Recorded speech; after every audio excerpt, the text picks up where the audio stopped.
Hey, what's up, everybody? This is Will. I wanted to come to you today and share something very dear to my heart with you today. I don't consider myself a poet. I'm not one of those people.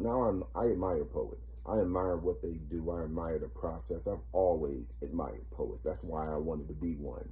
But, you know, it's always best to know what you can do and what you can't do and to level with yourself and be honest with yourself. But I am a writer. I am a published author also. My first book, The Wicker Diary by Will Harris with one L, is available on Amazon if you want to get something that's very gritty and true to life type of book to read if you're really into those sort of things. So The Wicker Diary, which is available on Amazon.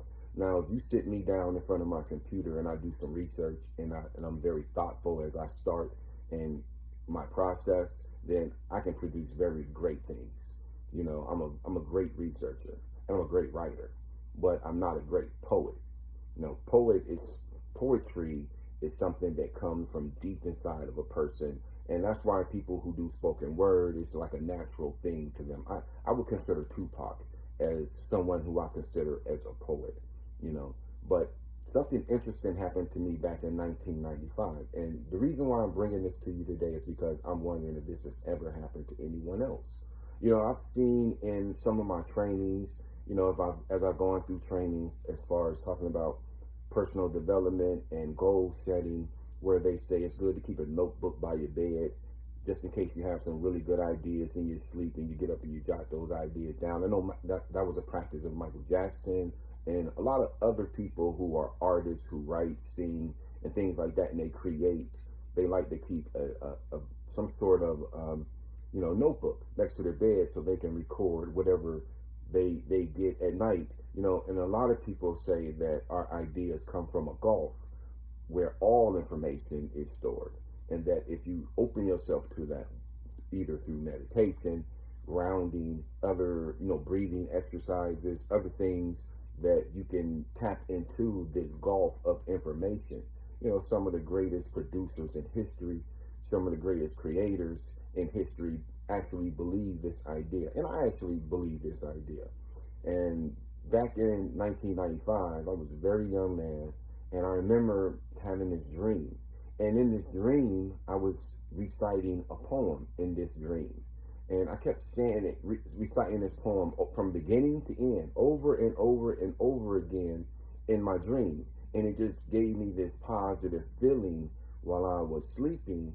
And I remember, and it was kind of like a lucid dream where you can kind of think about reality while you're dreaming.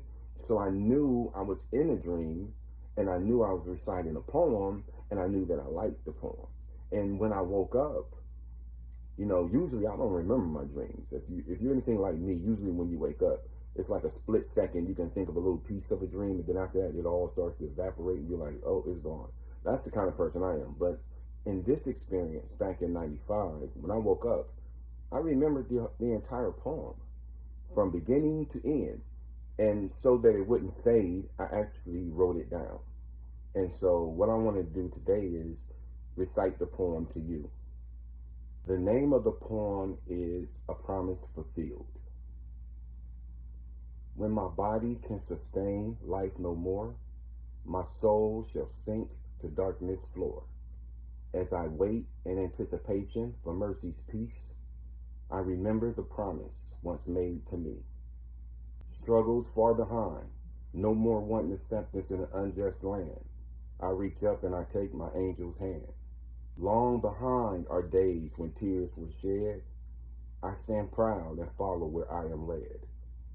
Paradise awaits. Death is now far behind. A natural adjustment for my body, a blessing to my mind. Light is everywhere. I can finally see babies preparing for their journey to a world that cares not for its youth. Society murders prophets. We've turned from the truth. If I had a second chance for the youth I speak, the Lord is strong where we are weak. Knees bend as I'm humbled by thought. Trumpets sound in the distance. I continue my walk. While butterflies perform a nervous dance, I'll ask about grandma when I get the chance. Through the golden gate, I can see my Lord teaching with his sharp-tongued sword. He says, welcome, job well done. A promise has been fulfilled. I am my Father's son.